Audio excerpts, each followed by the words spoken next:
Check, check, check. Hey, Rifters, welcome to the show. Very excited for today's show. Guys, before you start listening, you should go to www.patreon.com/razorriffs-61 or razorriff61 and become a top tier. Yeah. For $25, you could be a Rifter. And when you're a Rifter, you get the live video podcast on Friday instead of Monday. You get a free cameo, and I thank you after the show. Cool. We got a great show. My guest today, a great actor, a character actor. Like he's awesome. He's actually become my new favorite person. We've just been texting. He's the sweetest guy. You see him in the Crucible, Willard, the original one, Runaway, Jury, Ozark, X-Men. They're great.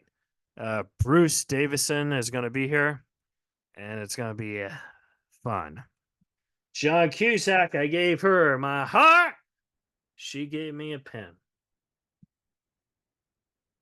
All right, guys, it's going to be awesome. Bruce Davison is going to come in here momentarily, and we're going to raise a riffs with him. It's going to be all right. Diet Coke did not get saved. We'll be right back. Raise the riffs with Bruce Davison. Subscribe, rate, review, tell a friend. Become a top tier at patreon.com/razorriffs61. Support the podcast. Thank you, guys. From Hollywood, California, welcome to Razor Riffs with your host, Keith Reza. Oh, hey, Bruce. There you are. I just how are you? Troglodyte when it comes to computers and stuff. Anyway, you got me and you can hear me, right? I can. Good to finally meet you, buddy. Huh? Yeah, you too. Well, thank you. Nice to meet you too. Yeah. How is the Rocky Mountains, Denver? Well, the Rocky Mountains were nice. It's kind of slowed down on because of rain and Mother's Day on the bit there, but it was fun. I met a lot of people. Yeah. That's always the best part for me because I get to see the people on the other side of the screen that I haven't seen in 50 years. It has different effects as you go along in different ways. Yeah. And it's so nice to talk to people because in theater, sometimes they'll come backstage and you'll see and you'll get an idea, or they'll have to pee and use your dressing room. But here,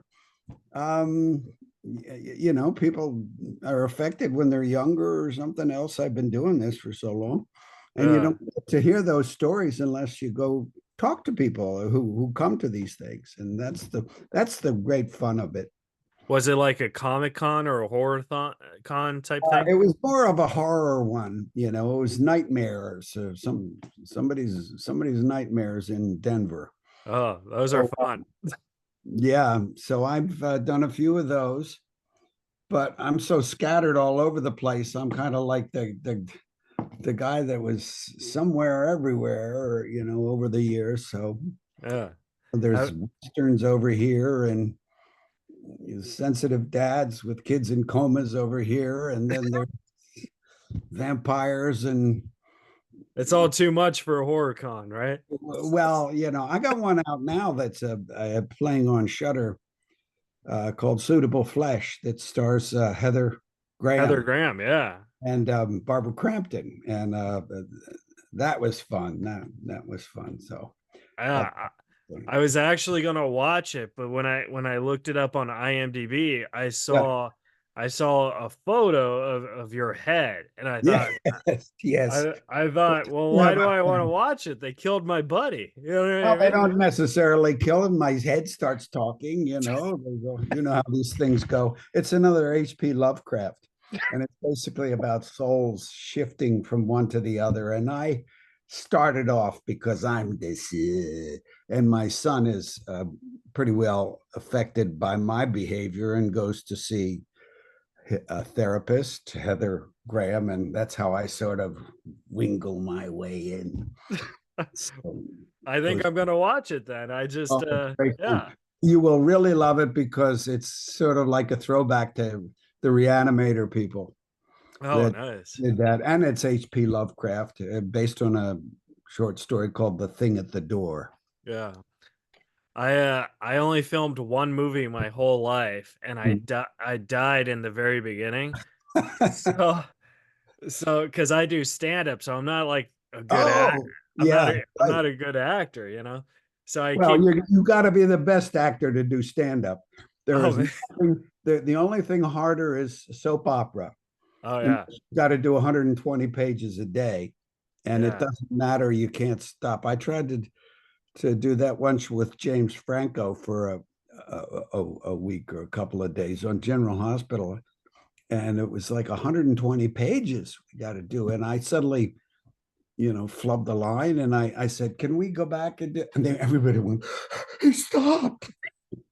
He stopped! Oh my God!" They don't stop. They just keep. All right, whatever, put it Well, on. they probably have to shoot an episode a day, right? I don't know, but They shoot 120 pages a day.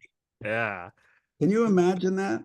I Oh mean, no. on a film, you shoot 2 or 3 pages a day, and sometimes 5. Television, maybe you'll shoot 5 pages a day. Wow, am I exhausted after 17 hours of that?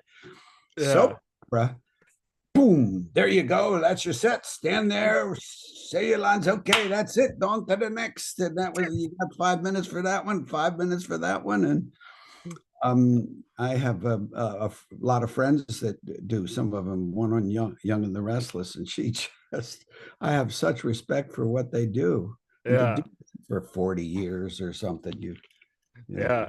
wow. One of my best friends was on The Young and the Reckless. He was like the main star, and he said that like he's like, I don't even know the storylines. Right. You just spew it out, and I'm sure that cameras on the side for people my age, can't remember where they live. Yeah. Eventually, oh, well, Yeah. that's my daughter over there, and you keep your hands off of her, and you do too.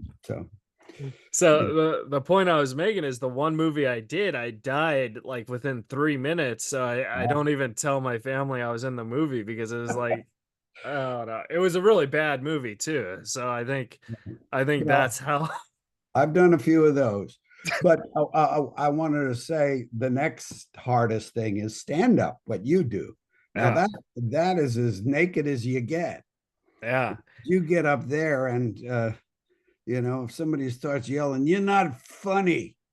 Oh, that happens every day to me, Bruce. Oh God. Well, not necessarily. I mean, poor Michael Richards. That's what set him off. Oh yeah. But he's making a comeback now with Jerry, so I'm thrilled to see that. Yeah, he has a new book coming out too. That's Uh good. I wanted to ask you, would you say Ozark Yes. like gave you like a huge new generation of fan bases? Yes, I think so. You get typecast if something's successful, then you're typecast as that. But I was already kind of typecast when I slivered into Ozark, because I play a lot of evil Republican senators and stuff, and I start getting in there and fixing the voting machines, and Yeah. because I'm, just what I look like. But when I started, I started out as a young evil kid in last summer, Yeah. and it was kind of poignant. And then I went into the Strawberry Statement, which was my first Hollywood movie, and suddenly I'm the young rebel. And then after that, and then I got to do a Western with Burt Lancaster and called Lozana's Raid, and I'm the young lieutenant, the shaved tail who doesn't know anything. And then You did Willard too, right? I did Willard, and I kissed a rat, and I never kissed a girl for 15 years in any of my next films, because you get typecast as that weird guy that has rats.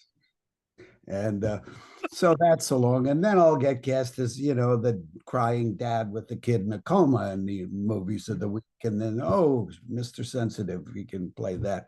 And then evil, like I say, evil senators. And now I just did one with Bo Bridges, who I'm part of that family. I'm the bastard brother of the Bridges, but that's a long story. Oh, But I just worked with Bo, and it's the old fishing village and the fishermen, and so and now I'm playing those kind of characters. And there's another one coming up, and it's interesting because being a character actor and a supporting actor, I can get a lot more opportunity to work than a leading man of someone my age. yeah. Which was the best advice I ever got was from Robert Aldrich when I was a young man, and he said, you're a good actor. You should do supporting roles. You don't need to be a leading man. You do a leading man, you'll do 6 pictures, you'll be washed up at 30, nobody ever hear from you again. Yeah, that's true too. You're a character actor. You play the villains and the victims and the doctors and the lawyers, and you can raise a family in this town. Yeah. That was the best advice I was ever given. Certainly humbling, but at the same time, you got a handful of 5 stars that have a lifetime of being stars, and everyone else are character actors. Of course, you don't get to work and just do one picture for every 2 or 3 years and have millions to live off of. As a character actor, you're a blue collar worker in Hollywood, like the gaffers and the focus pullers and everybody else. No, definitely. And like in your case, when they say, hey, you should be the character actor, everyone's going to remember you for your characters, and then they're going to be like, oh yeah, he was also in Willard. But Well, that's what I say. That's the typecasting part that happens, because the last thing that's successful is what they say. Yeah, give me that guy that with the rats eating, running up Ernest Borgnine's pant leg. Do that. But seriously, that's one of my favorite movies. I thought you were great in that. So Thank you. And then you did a cameo in the remake. So I thought that was kind of cool. Well, I was the father, the dead father on the wall, the portrait. Yeah. But yeah, that was great fun. I was Ernie Borgnine. I saw him probably, he was 95, 94, just before he died. We were at this event, and I went up and I said, Ernie, you remember me? And he turned to his wife. He said, honey, this is the young boy that did Willard. And I'm like in my mid 60s, thinking, yeah, I'm a young boy to Ernie still. That was great. Yeah. But there's one moment in the film that's really kind of funny, because he's just like you'd think Marty, he's the greatest guy. I said, what's the best acting advice you can give me? He said, never go to bed angry at your wife. Oh. Stay up for 3 days if you have to work your way through it and all, but never go to bed angry at your wife. That's the best advice. So I said, okay. That's actually great advice. Yeah, it is. Actually, yeah. Not necessarily for acting, but, it depends for everything. And I said, who taught you that? Ethel Merman. He said, shut up, kid. So, but there was one moment he got really mad, and it was instinctive. And I had an cast iron rod, and it wasn't a toy. It was real cast iron, and I was shaking it at him and everything like that. And in one scene, it's a 2-shot in which I accidentally hit him in the foot and the ankle with it. He just went crazy. He went, took it away from me, swung for my head, and I ducked, and it went through the set. And if you go back, you'll see it's in the film. Oh my God. It was great. He said, I'm sorry, kid. I thought you killed me. And a rat ran up his pant leg, so he was not happy. I wanted to ask you about the Crucible, because you're one of the few guys that did an Arthur Miller play, and you also worked with Arthur Miller.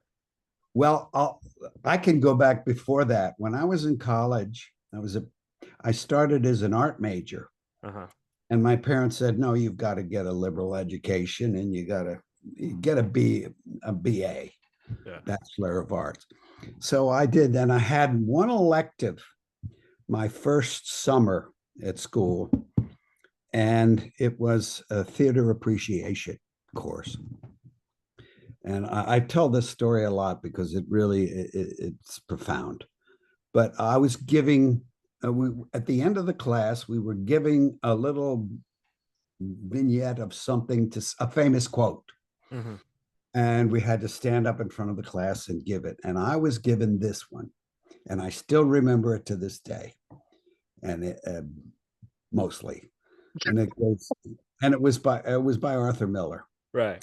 It says, there is a certain immortality in acting, not through the awards or the plaudits, but through the knowledge that an actor carries with him to his dying day, that on a certain afternoon, in a dusty and empty theater, he cast a shadow of a being that was not himself, but a distillation of everything he had ever thought or observed.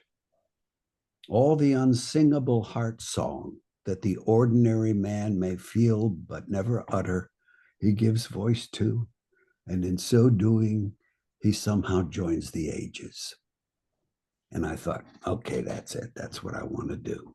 Wow. I got involved in that, and I finally got to meet him on the Crucible when we worked on the film with Daniel Day-Lewis, and he was in the back because his son was producing, and he had written it, and he was back in Video Village. He's way back here, and I'm in the church. I Being judged. Playing Reverend Paris. No, I was one of the asshole judges. I was sort of like Cohen whispering in the judge's ear. Yeah. And he was there, but I had some stuff in the beginning that I started that was pretty emotional and getting it, because they really did believe in witches and witchcraft and spirit. It was a real thing in 1690s. And he's sitting back there, and I'm terrified. And he comes up to me one day and he taps me on the shoulder. He says, "Oh yeah, that was watching your rushes there. That's some of that stuff you did with Paris. I hadn't even thought about. That was good. I appreciate that." And I went, "Well, thank you, because you're the reason I'm an actor." Oh my God. And I told him the thing, and he said, "Oh yeah, that was for the essays. I'll send you a copy of that. That was American essays about the American theater." He says, "I wrote that about Lee." I said, "Lee J. Cobb." He said, "Yeah." He says, "We were starting to do Death of a Salesman, and Mildred Dunnick's character is all coming together. We're in this empty theater, and everybody's starting to get their parts. Arthur Kennedy's really looking good, and Lee just sat there on a stool like a lost walrus, mumbling to himself." And after a while, I said to Kazan, I said, should we get somebody else, do you think?" Yeah. And he said, "Give him time." Wow. And then he said, and then one day he looked up at the ceiling and he started talking about the crack in the ceiling. And there was no crack in the ceiling, but there was Willie Loman. Wow. Greatest mid-century performances of American theater history. Yeah. He wrote that. So that was my connection. Finally, I got to work with Miller and discuss what made me an actor.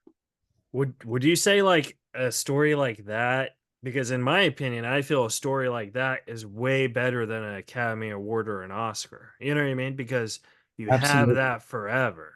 Right. Well, an Oscar and a thing, and I did miss. I got nominated one year, but Joe Pesci beat it with you. You think that's amusing? You think I'm funny? How do you mean funny? So that's Joe Pesci won that. Yeah.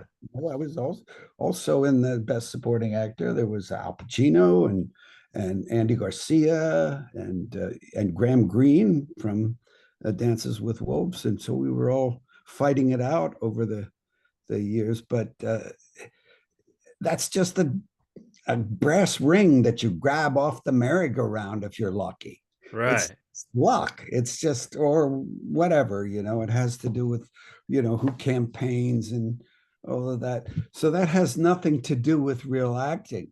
Well, those guys don't have an Arthur Miller story. That's what I'm saying. Well, some, everybody has a story. I'll tell you, we were at the Golden Globes and I'm telling you all my stories. And I'm with Andy Garcia, who's nominated we were both nominated for the Golden Globes. And we're sitting at the Beverly Hilton around the tables and everybody's there, and we're both nominated. And he turns to me and he says, how many more till we're up? And I said, I think we got about 3 or 4 more left. He said, do you have to take a leak as bad as I do? I say, yeah, that's a good idea. He says, follow me. We went through this side door, off the side, through the kitchen, going through all the things in the waiters and saying, hi, Andy, all the way around the theater in the Beverly Hills Hotel behind the audience and everything, came out of this little side door next to the men's room. Right. And we're in the men's room doing what we do. And I turned to him, I said, how the hell did you know how to do that? He said, well, I used to be a waiter here. Whoa. Oh, He has all the shortcuts. yeah. Well, he worked back there. They knew him. Oh, man.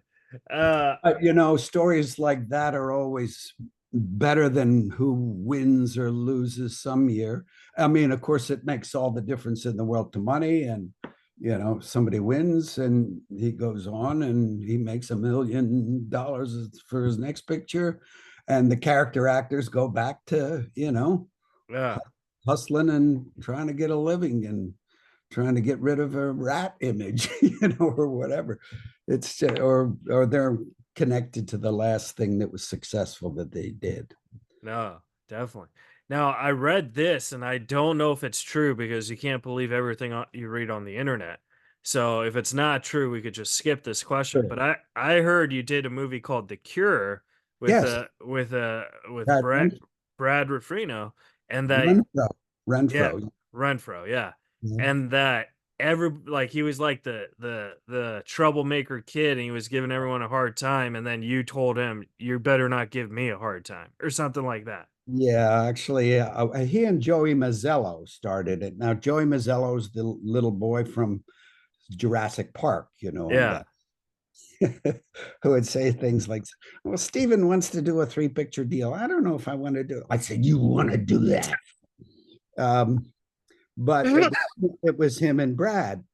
And Brad was, God, stealing cars and driving everybody crazy. And I was in for the last 2 weeks. And so they both came up to me and Joey gave me a hug. And because I'd played his dad, Reese Witherspoon, when they were kids. And Brad came up to me and he went, so and he didn't get it out of his mouth. I just got him in a headlock. Whoa. He said, listen, you little punk, I don't care if they fire me. I'm just in here for 2 weeks. They get rid of me, it's fine. I don't care. So don't you pull any of that crap with me. You got it? And I let go of him and he went, I got a guitar. Do you want to see it? Yes.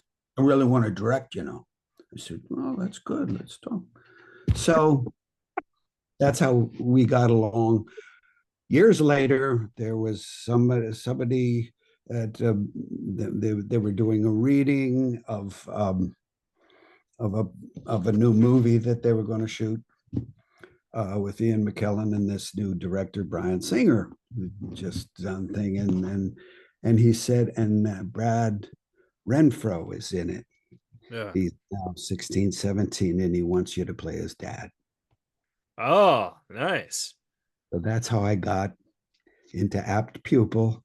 And then one day, sitting out on the lawn, like everybody does when they're shooting, I'm talking to Brian, and and I say, listen, if you guys get a good job or something, give me a call, because I always say that to every director I've worked with that I appreciate and enjoy.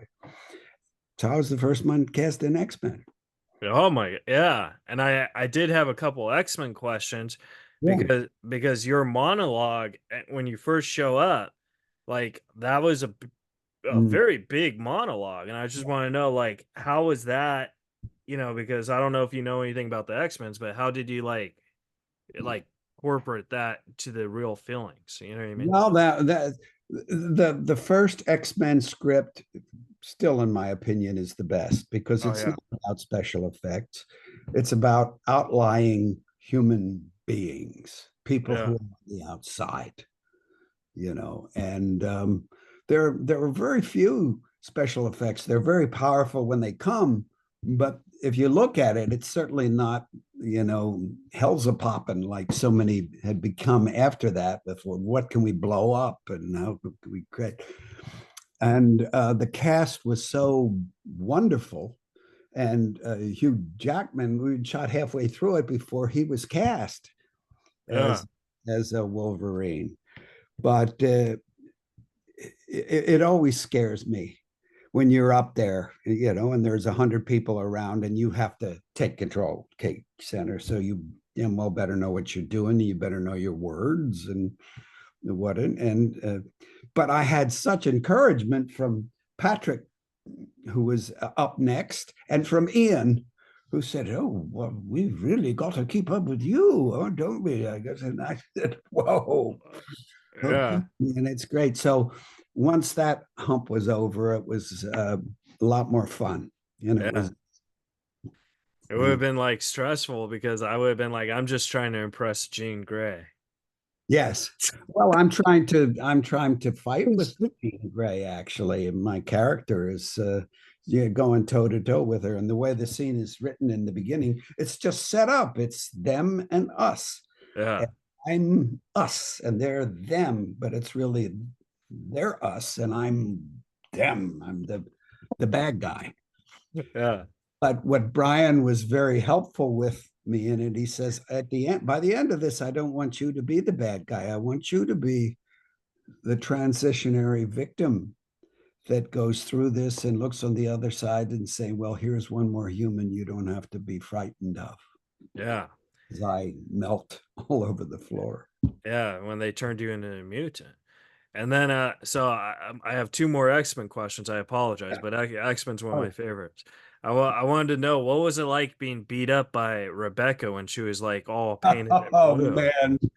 Well, first of all, she's one of the most beautiful looking women in the world. Yeah. Practically naked in blue paint, and we're in the back of a helicopter, and she's got her legs around my head and smacking my face, and we're shooting for 8 hours, and we're talking about our kids.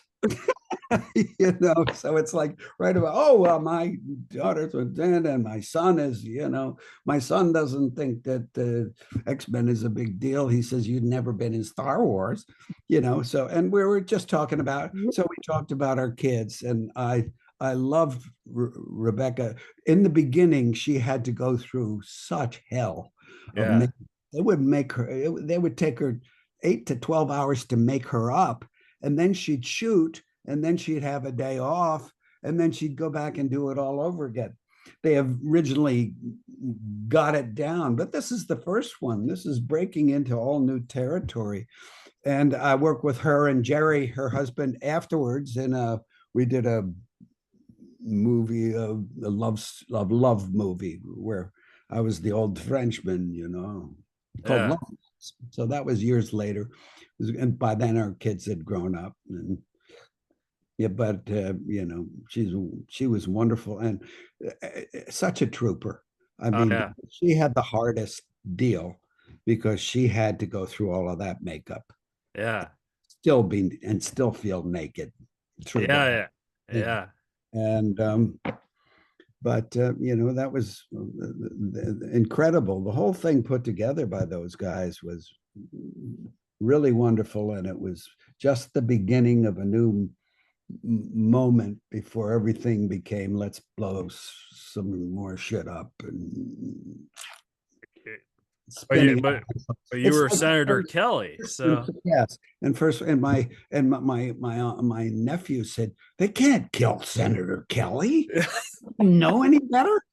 And I talked to Brian. I said, why don't you just have it take you one shot to have water running down the drain so yeah. that can come up later sometime out of a toilet or something, and and I'd be the water thing like the abyss. He says, no, the machine's got to work. It's got to destroy human life. And I said, but he must have taken your advice because he put you in the second one. yes, well, I was Mystique in the second one, but I was still dead. So that's what I mean. I said, you never shot that drain shot. That could have, I could have been in 8 of them and made, have a house. Oh yeah, but you were so good in that movie that like I felt you really made it because thank you. Senator Kelly's a character that a lot of people in the comics like they kind of like brush off, you know what I mean? And you gave him kind of like a story, so I liked that. Yeah, well, that was good. It's also the writing. Yeah. And, it just, and then Senator Kelly was taken over by other characters, the president and all kinds of things. But I don't know how PG your thing is, but no filterness, be whatever you want to be. Okay, so you got to hear this story. And the second one I'm working with Brian Cox, and shooting long scene down the White House hallway, and we get to the end, and I say, you don't want to start a war with me because I'm really Mystique. Right. He said, you don't want to start a war with me. And he said, listen, I was flying Black Ops while you were sucking your mother's tit in Woodstock. This is a war. And he walks away and my eyes go yellow later in post. Anyway, like 20 or 30 takes, Brian has sweated through 3 shirts, kept changing. And Brian is saying, I want you to walk down the hall, and when you get to that last line, you stop at the Nancy Reagan picture in the back. So, it's the 20 seconds of dialogue. How do we know we're going to get there then? Can't time it out because it was a walk and talk with one, camera. So it was very difficult. We finally get it, right? We finally, after like the 31st take, we're standing in front of Nancy Reagan's picture. And I say, you don't want to start a war with me. And Brian looks at me. He says, listen, I was flying Black Ops while you were sitting on your mother's face in Woodstock. This is a war. I don't think that's the right line. And then Bryan Singer comes out and he says, psychologically, I don't think we want to go there with that character.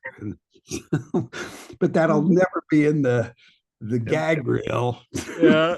It's one of the funny. So every time I see Brian, I say, how's you sitting in your mother's face lately? But like, how cool now he's a big star with Succession. So he goes, but like, that's what I'm saying. How cool is it with Brian Cox? Because I know him from The Ring. So like, he's he's the best. I love Brian. We're actually we're the same age, just about. I'm like 27 days younger than him. Oh, nice. But we're, so I'm old like him, but we are what you see. Yeah. He's a fire plug undone. That's who he is. So, I mean, and what he's landed with Succession has just put him through the roof.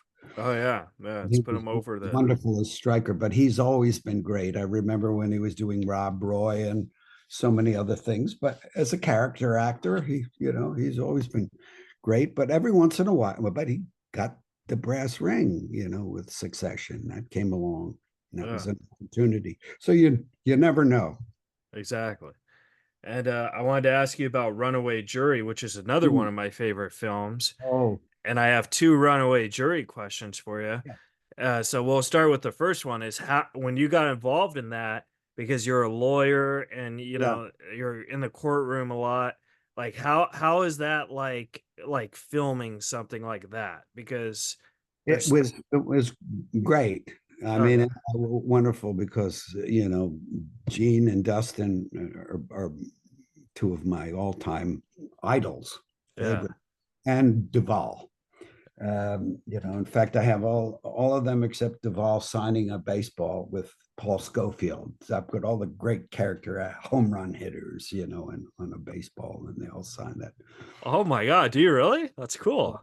But Gene and Dustin, who came from the Pasadena Playhouse originally, when they were practically kids, went to New York to try to make a living. They all stayed at Duvall's house until his wife threw him out. I think they only lasted a couple of weeks, but they've been friends, but they've never done a picture together. Yeah. And if you notice in Runaway Jury, there is one scene in the bathroom. Yeah. In the bathroom. That's the only scene. And the reason is because they work so completely, totally differently. Gene learns his lines. He knows exactly what he's doing. Don't differentiate from that. You want it faster, you want it slower, you want it left or right. Fine, but that's it, And Dustin is, keep the camera. Let's do this improv here. Okay. And I said, I was sitting with some lawyers back there, and they said, you wouldn't let that get by with him pointing his finger at you and without objecting. So the director, let me object, because we both had written our open and closing statements. It was about guns, the Second Amendment and gun rights. And so I'd say, I got to object here. And the director would say, well, I don't want to. And I say, come on, we're not making a Hollywood movie, right? And Dustin would say, yeah, let him object. And then we'd do it, and he'd stand in front of the camera. Well, I'm objecting. It was just all over the map. But two wonderful actors working in two completely different styles. And I ended up being really as close as you can get when you're on a movie set shooting with both Gene and Dustin. Yeah. And Dustin loves to improvise. In fact, he wrote in my thing, thanks for improving my performance, for doing that. And that's awesome. Gene, I had Thanksgiving dinner. We were all in New Orleans with Gene and his wife. And it was all, yep, nope. But that's who they are. They're just completely different. And trying to do a whole film together with both of them, they've probably been looking for 50 years to find something together that they did, and this was it. Yeah. I got to be so lucky because I got to be in the middle of all of them in the courtroom stuff. Yeah. So it was a great honor fulfilled to be able to, work with those guys. And then my last Runaway Jury question is, you also got to work with the greatest actor of all time, the great John Cusack. And I wanted to know, like what was that? Because you didn't have any scenes with him, but you were in the same presence of him. Well, he was in the jury box. Yeah. Yeah. Stuff I worked with him in. Everything else that was done was through Gene Hackman's manipulations of videotape and everything. So I never had any real connection with John. I thought he was great and I worked it, but more of my connection was with the judge, Bruce McGill, who I've known for a long. We call each other Las Bruces. He's awesome. Yeah, but we've done movies of the week and all kinds of stuff together over the years, and I loved working with him. But I didn't get to work too much with the jury except to get down there and do that. And so we were all shooting kind of separate movies.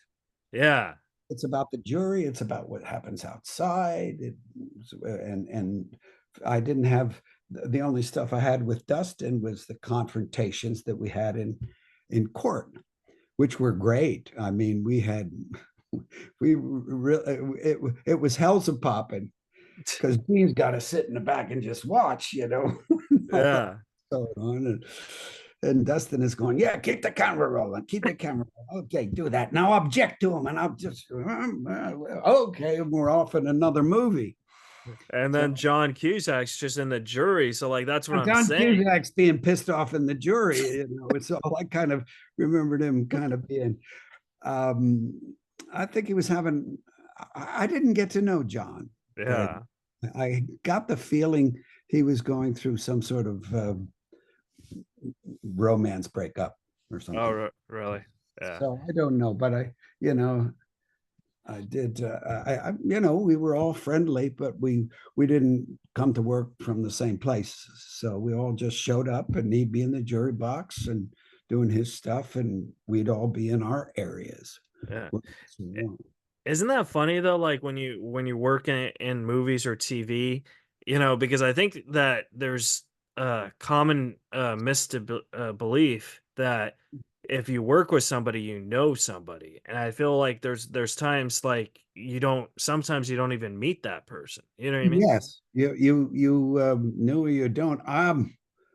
Oh, yeah, I've done all kinds of things with people that I've had great scenes with, and it never worked. Keith David and I just did a film, and Oh yeah, we hadn't met, and all our scenes were together, but they were through televised screens, screaming and yelling at each other, and we didn't, you know, we never met. We were on opposite coasts when we were shooting. You know, since then we've met and become friends, and but it's only because we would go to a convention or something together. yeah. You I want. sometimes I you had get. I had I one want to Keith. tell you, as a matter of fact, Randall Kleiser, who's a dear friend, is my son's godfather. He started a film called Peach, which is now in the Department of Justice films or whatever. I mean, it's a national monument, but it Yeah. was a student film about visiting his grandmother, Jeanette Nolan, and Barbara Rush played my mother, and it was basically Randall's story. And I got to know Randall through that. And then he did a sequel called The Portrait of Grandpa Doc about his grandfather. And he shot all of my stuff about remembering my grandfather and painting his pictures and everything else. And then he went to the East Coast and he shot Melvin Douglas and this little boy that was me. Oh. Perspective as a, and I never got to meet Melvin. Oh Never. my God. You know, I've become friends with Ileana Yeah. Douglas since, and I got to talk to her about her grandmother, you know, and what sets she was on, and but I never actually got to meet him, and it's a wonderful film Yeah. because it's about the remembrance of his grandfather. That's very sweet that they did that with you too. Like I thought, yeah, that's awesome. Diane Baker produced it. It was a little independent film that the two of them go together. Yeah.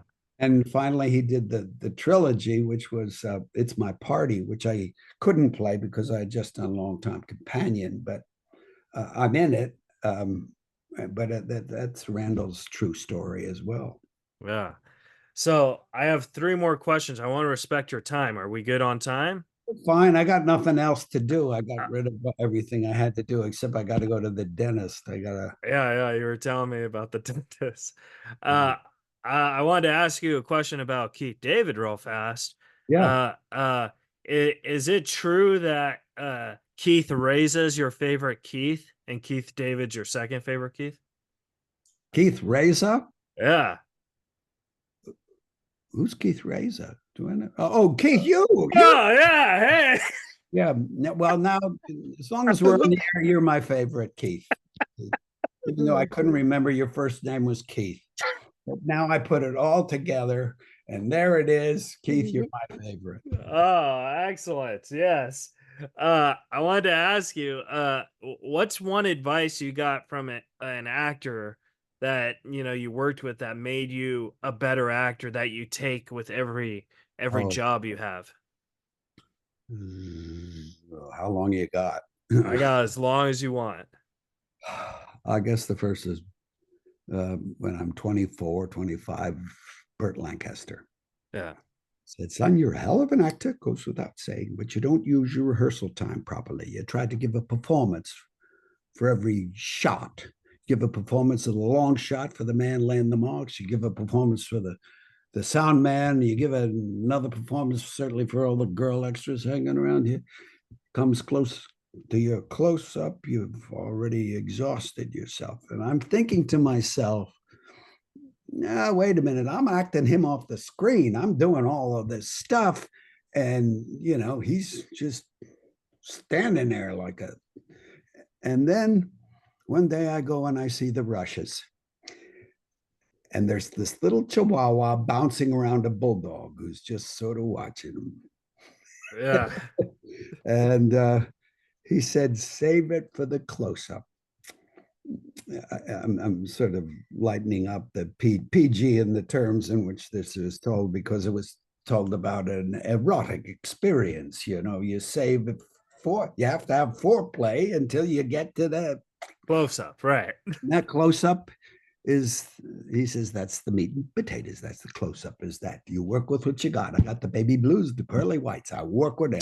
Of course, no pearly whites this time. For this movie, but you got that marvelous head of hair. You can do that. So that was great advice. I got great advice from him. I got great advice from Fonda, doing a play, doing the K Mutiny Court Martial. In fact, I have a picture of it. And he came from theater, and so did I. And I started as an art major, and I had done a few things in college, but when I stopped, I got into acting. I didn't do anymore. I was sort of done with it. And he was a wonderful illustrative painter and drawer and everything. And there are pictures he has from everything he's done. When he was shooting with John Ford, there'd be stuff, and he had he had a thing with the Grapes of Wrath, and beautiful illustrative work. So I showed him some of my stuff, and he said, this is good. Why did you stop? And I said, well, I knew I could play Rembrandt, but I could never be a Rembrandt. And he said, that's what's wrong with your acting. Yeah. It's not about the result. It's about the joy of doing it, of just learning to do it. He says, I've never been happy with, so many things that I've done. It's not about that. It's about enjoying the moment of doing the work, of being there, of being present. And that was great advice. Yeah. And he, I met Jane years later, and she said, why didn't he tell me that? And I said, because I was just the schmuck actor he could talk to. Now my daughter, who's 18, is starting in the business, and I understand completely, because she doesn't want to know, and I don't know how to talk to her about it. And what am I going to say that's going to discourage her? And, how can you say something like that to your child who's trying, and he was difficult to be in intimate with, but his intimacy was all on film, and it was all there. It was in the moment. Yeah. And that was great advice. Lucy, I worked with Lucy on MAME, and I'd been friends with Desi, her son. And when I first came to town, in fact, he got me the part, I think. But they had been shooting for months and months, and then it gotten delayed, and it got pushed back and pushed back. And it was all the young Patrick. I played the older Patrick.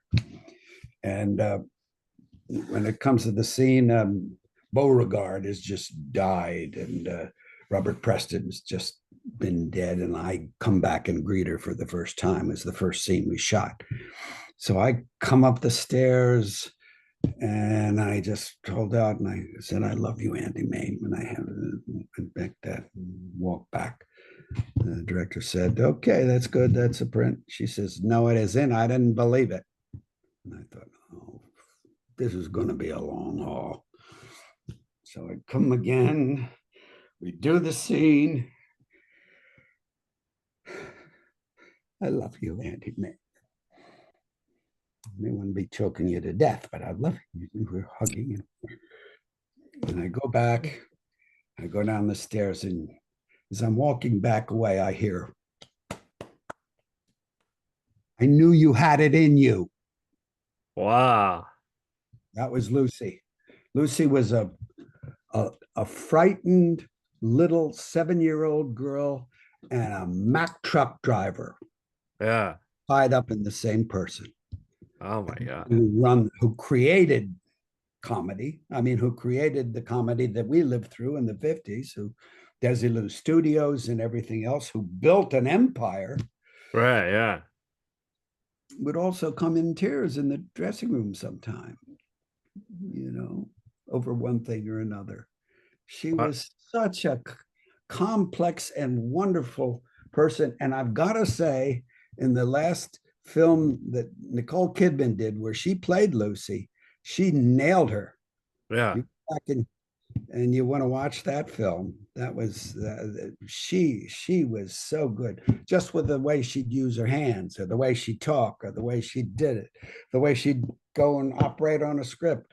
Nicole Kidman was, as far as I'm concerned, that's the best performance I've seen, because I knew Lucy. I became friends. I spent time at her house, and we Yeah. wrote, Nicole Kidman's great. I mean, I definitely want to watch it, but I have a hard time taking my eyes off of Eyes Wide Shut. Yeah, well, that's a me That's too. a bad show. You gotta watch that naked with the mask on, though. Yeah.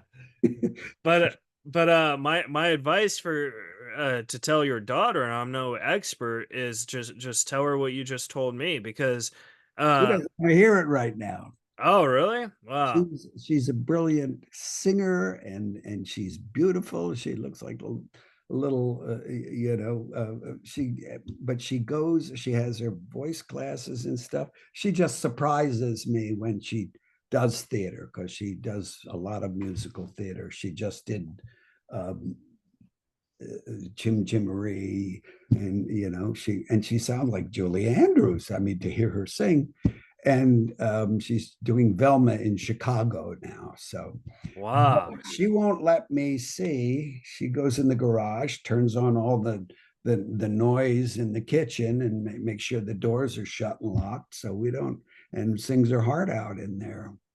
Oh, well, that's awesome. Well, then I'm not going to say what I was going to say, but yeah. But Do you have kids? no, but I was going to say, because like my best friend was Norm Macdonald, and I toured with him for 9 years. Yes. So he was like my dad in comedy, and he really trained me in comedy, and he Right. gave me the advice he gave me is do comedy to make other people laugh and not for fame. Yeah, but he was your friend, and he was on the road with you, and he taught you stuff that these people taught to me. Yeah. Really your father, then it would be harder. Yeah, that's true. But you're going to go into stand up. You're going to do the hardest job in the world. I love you. I don't want you to get your heart broken. oh, Well, you're not going to stop me. Nobody's going to stop me from what I want to do. Just like my son was the same way. Yeah. And he's a writer. Writing is tough. Yeah. Yeah, he wants to write a novel. He's been with the same company, Crazy Maple, and he writes interactive novels. Oh, nice. They're not always the greatest of what he loves. He may be doing a Delta Force kind of thing, and he saves the girl on the airplane, and you go home, and you walk her to her door, and she says, "You want to come in? If you pay 5 gold coins, you get to go in. If you don't pay anything, you say, no, I'm kind of tired. I think I'm going to go get some rest. Or I'm out of coins. And then he's got to tie them all together. So he creates this giant spider web of interactive novels. Yeah. And it's amazing. And he's been doing it since he's out of college. He's 28 now, and he's been doing it for 6 years. Oh, that's awesome. Yeah. Well, Bruce, I have 2 more quick questions. First question is, if you could go into a time machine and talk to a younger version of yourself, knowing what you know now, what advice would you tell yourself? You have suffered 20,000 heartaches that never happened. That's what I would tell myself. Awesome. That's good. I like that. I thought for sure you were going to say, if Keith Reza asks you to do his podcast, say no. No, I'll be glad to do your podcast. I'll go. Yeah, I'm not going on stage with you because I'm certainly not going to do stand up because I don't know unless I get to be a Costello Abbott and you're Costello. I don't know. I think you would be a great stand-up. But Well, thank yeah, you. yeah. And then my last question is, where can the folks at home follow and support you at? Like Twitter, Oh Instagram? gosh, I hate to say I'm such a complete effing idiot on the internet. Um, you can get me on Facebook or what's the other one? Instagram. Instagram. But I get in there very rarely, and somebody else does it a lot for me, and I'm always screwing it up. I've got, all my passwords are also screwed up now. I can't even call my agent. So my daughter helps me with that. I got to go in there and figure all of that stuff out. But I was born in 1946, and you know, I learned how to turn the dial to 3 different channels on this little black and white screen. And I'd get up in the morning and I'd watch the Native American circle thing till 9 o'clock, and that had come on. And then there was Kukla, Fran, and Ollie, or whatever that 3 things they were, and NBC, CBS, and ABC were just starting off together. And then at the end, they'd play the Star Spangled Banner and it'd go gray on you. That's where it started. And I never got much further when they invented the internet or when they invented cell phones. And my daughter said, well, how did you play when you were a kid? Because I was yelling at her because she had 6 friends all over and they were all sitting on a couch looking at their phones instead of talking to each other. And I said, well, first of all, I take away all your cell phones, and I take away your internet. I tell you to go outside and play until the street lights came on. She said, yeah. But that's what I played Flash Gordon in my neighborhood, and the Catholic kids coming home from school were all the clay men, and they'd come after me. And my best friend was Ming the Merciless, and we carry on all over the neighborhood till the street lights came on. Yeah. Wow. I was gonna make a bad joke, but I was Go ahead, make a bad joke. It's all right. I was gonna have to walk out on you anyway. Yeah. I was gonna say my dad told me the exact same thing, and he said, "Hey, you get $50 if you go into that white van." Mm-hmm. I don't know. Like have me disappear. I don't know. Bad joke. Yeah, you're right. Not riding with OJ or anything. That's true. Well, Bruce, it was an honor talking to you, man. Well, I want to hear about your home life someday. We'll do that in the next broadcast. Yeah, I would love to have you do it again, man. I'm around. You know how to reach me, and it's joy talking to you, Keith. It's been fun. All right. Well, thanks, Bruce. I really appreciate it, and we'll talk again in a couple months. I really appreciate you. All right, man. All right. Have a great day, Bruce. Bye. You too. All right, guys. That was the interview with Bruce Davison. Subscribe, rate, review, and we'll see you guys next week.